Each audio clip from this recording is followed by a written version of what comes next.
Hey guys, this is week 5 power rankings. This changes every single week based off my opinion. I'll give you guys the reasons to why, and we're going to start that list right now. The worst team in football, the Houston Texans. I do believe the Houston Texans right now, they're not looking good. The only real huge limelight and hope for the Houston Texans is Dameon Pierce. Now, the Houston Texans actually stole it because Dameon Pierce, man, he's great over rookie. But the Houston Texans, offensively and defensively, they just are not too good. So they are the last ones on this list. But not too far behind is team 31 on this ranking, the Carolina Panthers. The Carolina Panthers, guys, are just slightly ahead of the Texans because they're scoring a little bit more points than the Texans right now. Baker Mayfield and the Carolina Panthers offense, guys, they're just, in my opinion, they're very terrible. The only time they did score a touchdown was because it was either defensively or because Baker Mayfield just Hail Married some passes because they were just so far behind. But the Carolina Panthers, guys, they're going to be staying at 31. Washington Commanders.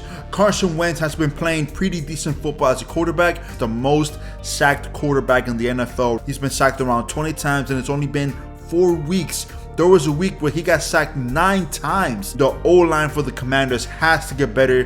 They have to do something, just something. Something has to happen in order for the Commanders to even have a shot or even a chance to win games. You have to put your quarterback, Carson Wentz, in a position to win these games, but you can't win games if there's consistent pressure up his face and him being on the floor. It's just not going to happen. The Chicago Bears are 29 on this list, guys. The defense for the Bears, they're pretty decent. They're at the middle of this NFL season right now. The one huge problem for the Bears, guys, is Justin Fields. He just had a season high 11 completions. He just cannot put up more points for the Bears. They were in the red zone 3 times versus the Giants last week and they could not score a touchdown. The efficiency and lackluster blasphemy information of him reading of defenses is just not good. 28 on the list, guys, the Indianapolis Colts. Do I have to say much about this offense? They can't put up points. The only real threat right now for the Colts is Michael Pittman because Jonathan Taylor, he just got hurt, forcing Matt Ryan to throw the ball. They've been double covering Michael Pittman. Nobody's winning the one-on-one matchups. They're stacking up the box, and Jonathan Taylor, he's been getting stuffed the past couple weeks. But if they continue to double, maybe even triple team Michael Pittman, Matt Ryan has nobody to throw to, and they're really going to struggle. 27, guys, the Pittsburgh Steelers. Mitch Trubisky just got benched. Mike Tomlin finally made the coach's decision that he will start Kenny Pickett, their first-round pick in the 2022 draft. Now, he did play pretty decently last week, only with a half, going 10 for 13, but his 3 completions were 3 interceptions. Now, they did get a little bit more of a spark. The only reason they're so down in the bottom is because this week they play the Buffalo Bills. So the Steelers right now, they're low because they just don't have a good, solid quarterback. And so Kenny Pickett could prove everyone and myself wrong. 26 on the list, guys, the New England Patriots. The Patriots right now are having quarterback struggles. Mac Jones has a high ankle sprain with no real timetable to return, and Brian Hoyer had a head injury that took him out the game versus the Packers, putting Bailey Zappi as the starting quarterback. There's a huge possibility that he will start this next game for week 5. Does he know the offense? He is a third stringer that he is a rookie. He was behind Mac Jones and Brian Hoyer, so I would hope he would have learned a couple things here and there. And as Bill Belichick will make sure he's ready to play the game.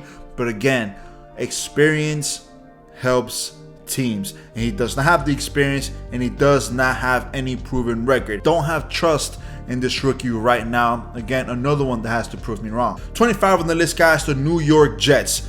Zach Wilson is back. And when he came back last week on his debut, he beat the Pittsburgh Steelers. But this not really saying much.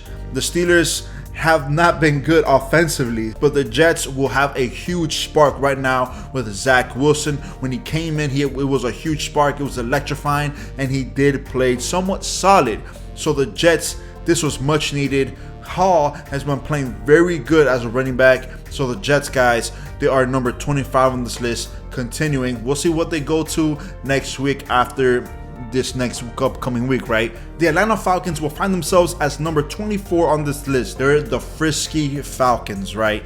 Now, Marcus Mariota this upcoming week will have a lot of pressure because Cordell Patterson, he's on injured reserve for at least 4 weeks. So he's out. The main running back is out for 4 weeks. Now, they have been playing very good on the running game with their second game where they rushed over 200 yards. So that's pretty darn good in my opinion. Marcus Mariota will have a lot of pressure going against the Tampa Bay Bucks, but we have to see what he does offensively and another team that should prove me wrong. 23 on the list, guys, the Detroit Lions. This team, guys, they could put up numbers, they could score on teams, they could do everything right offensively.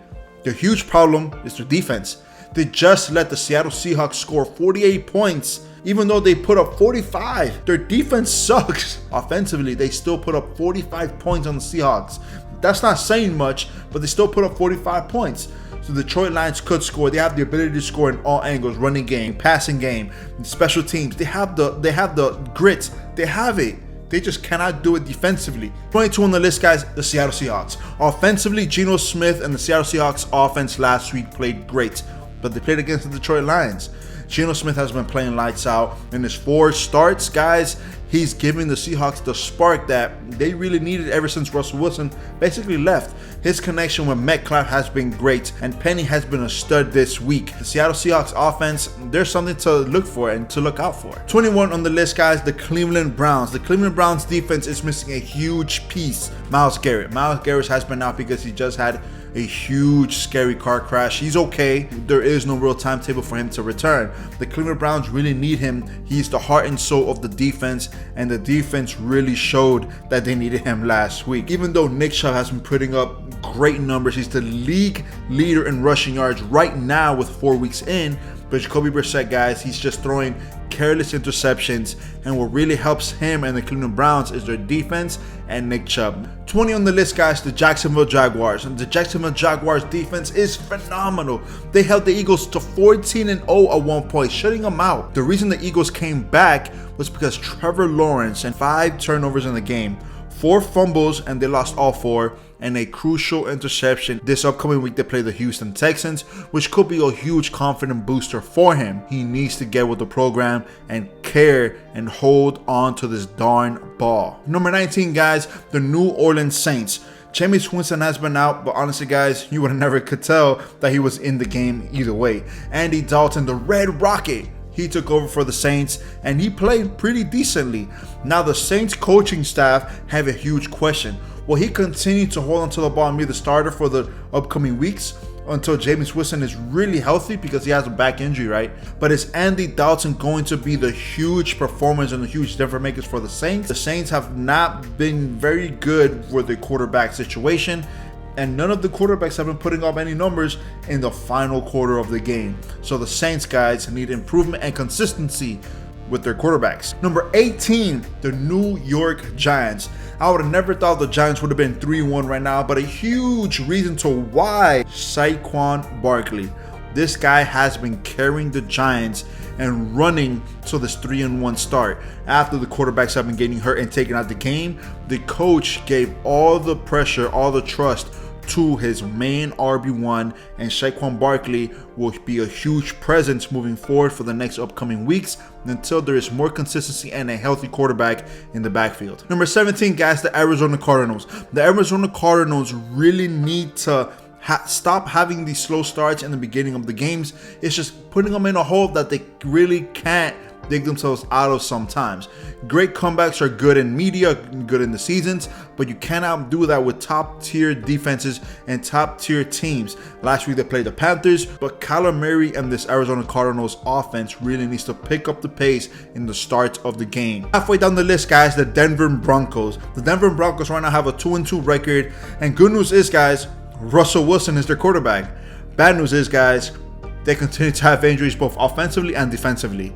Now, the Broncos are very mediocre offensively right now. Russell Wilson has to get out of the pocket and make plays for himself and make plays for the team offensively, because if he doesn't do that, the Broncos will lose these games, but they are still solid enough to be somewhere in the middle of the pack. Number 15, the Las Vegas Raiders. They just beat the Broncos, and Josh Jacobs, lit the Broncos up. The running game improved, and they finally got their first win of the season. But can they continue this momentum next week? Number 14, the Los Angeles Chargers. The Chargers, guys, they've been playing pretty good offensively, but they cannot stay healthy. Now, the huge issue is, guys, that next week they will be playing a depleted team, so it will build up a lot of confidence for the new faces that are covering or are replacing the injured players.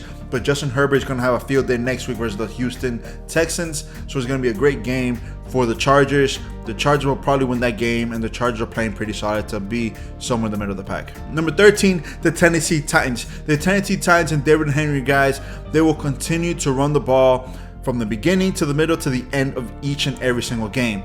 Now, the only real big issue, guys, is their defense in the second half of these games. They have been outscored every single game. The good news is last week they played the Colts and they ran all over them, and they became 2-2 back to 50%. Number 12, the Dallas Cowboys. Cooper Rush has taken the starting quarterback position right now temporarily since Dak Prescott is out, and he's run with it. 3 consecutive wins, and the Cowboys are going to be playing the Rams, so it's going to be his first huge test. But if he can win that game, it's going to give the Dallas executive office a lot of questions if they should continue with Cooper Rush for the rest of the season or try to keep him as a backup for Dak Prescott. Interesting. Number 11, the Los Angeles Rams. They just had a huge loss versus the Niners, and Stafford got sacked 7 times. The O-line for the Rams have to really get better. The offense have to be a little bit more consistent, and they only scored 9 points against the Rams. Even though the Rams defense is pretty darn good, the Rams have to do a little bit better job. Number 10 on the list, guys, the Miami Dolphins. The Miami Dolphins just lost Tua for week 5. Teddy Bridgewater will be the starting quarterback, but can Teddy Bridgewater, even though he had 10 days of first team reps, can he pull the Miami Dolphins through? Because Tua right now doesn't have a huge timetable to return. So can he take the torch and give the Dolphins a couple wins? The Dolphins offensively and defensively, they're pretty solid with the addition of Tyreek Hill, Jalen Waddle. The Miami Dolphins is something to worry about. But can Teddy Bridgewater take advantage of this offense? Number 9 on the list, guys, is the Minnesota Vikings. Justin Jefferson is a stud. Kirk Cousins knows how to place the ball in the playmaker's hands, and Justin Jefferson, he is a stud. He had a very slow start of the season, but last week he proved to why he is the main wide receiver 1 for the Vikings, and the Vikings, guys, will continue to play the offense through Justin Jefferson and Dalvin Cook. Dalvin Cook, even though he's injured, he did play pretty solid last week, almost 100 yards, but he's playing very good. Number 8 on the list, guys, the Tampa Bay Bucks. Tom Brady and the Bucks offense really need to pick it up and step it up. They just lost by 10 to the Chiefs, only scoring 31 points. I know it sounds a lot, but the game didn't really feel competitive from start to finish. The Bucks could not score consistently. A lot of 3-and-outs, a lot of offensive and silly mistakes, but obviously with Tom Brady, you can never count him out. Number 7 on the list, guys, the Baltimore Ravens. Lamar Jackson and the Baltimore Ravens just lost to the Buffalo Bills, but that was a very close, exciting defensive battle, and it was very close. I do believe the Baltimore Ravens will bounce back, and Lamar Jackson is one of the front runners to win MVP this season. I know it's been a short season, but Lamar Jackson has been playing lights out, and I will not worry about Jackson or the Ravens for the rest of the season either. Number 6 on the list, guys, the Cincinnati Bengals. They just beat the undefeated Dolphins last week, knocking out Tua out of the game.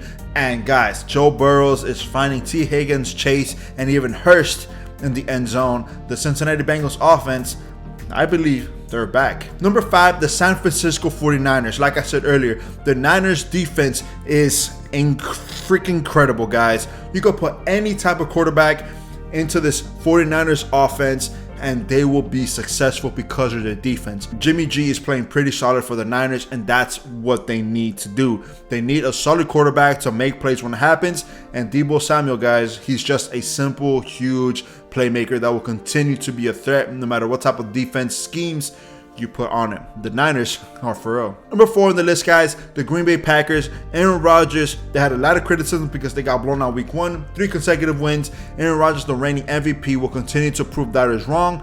I would have never worried about the Packers. The Packers will always be top 5 because of Aaron Rodgers, and now that they're finding trust with new rookie receivers and the new receiver corps, Aaron Rodgers, guys, is going to continue to be very dangerous. Number 3, the Kansas City Chiefs. Never count on Patrick Mahomes and the Chiefs offense, even though a lot of people said, oh, who is he going to throw it to now that Tyreek Hill is on the Dolphins?